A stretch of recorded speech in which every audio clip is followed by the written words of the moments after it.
The intent of the 340B program is to stretch scarce federal resources as far as possible, reaching as many eligible patients as possible and providing increased access to care. Our program really focuses on enabling safety net providers to benefit from the value of the 340B program along three axes, cost, quality, and access. And obviously the 340B price is a wonderful service to those who are underinsured or uninsured. And so we help establish pharmacies that can enable these underinsured people to get access to low-cost drugs that help them manage their health. That's both access from a price perspective as well as access from a pharmacy distribution perspective. The 340B program is really a privilege that was created by Congress and financed by the pharmaceutical industry. And so covered entities have a special obligation to use the savings in a way that furthers the purpose of this program.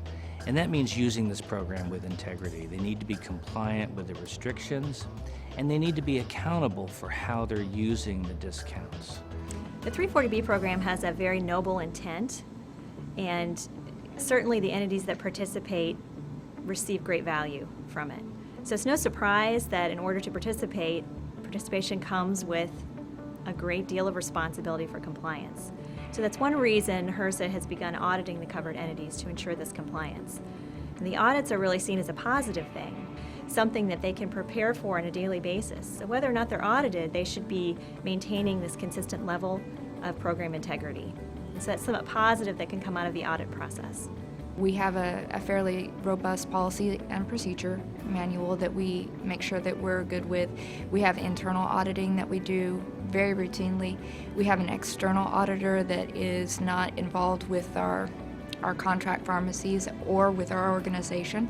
So they allow, we have multiple checks and balances to make sure that our program is meeting compliance. We ensure integrity by a very rigorous training program for all staff members.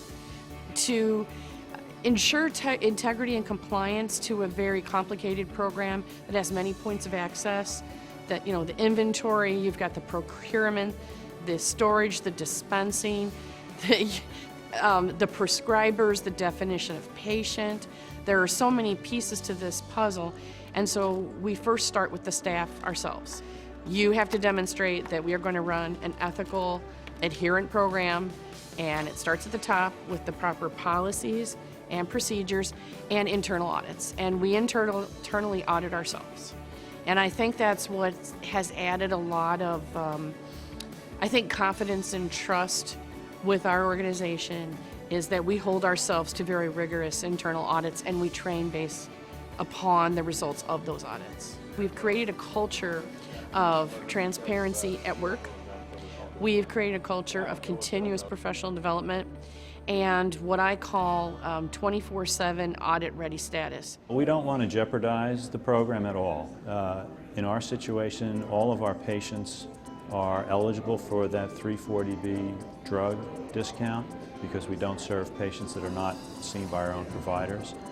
We do have referral patients that do go outside to see providers, but we usually have to be very careful to make sure that the definition of patient is closely adhered to.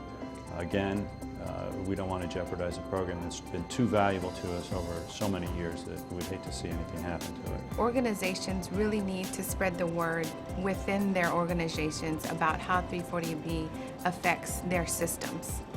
I think sometimes people are working sort of in their own silos, and they're dealing with the complexities of the program, probably with just a few people.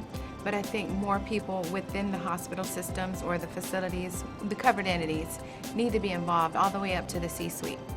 And I think, I don't know if I see enough of that, and I think that really needs to happen because everybody needs to know. I think 340B and maintaining the integrity of the program is the responsibility of the entire entity.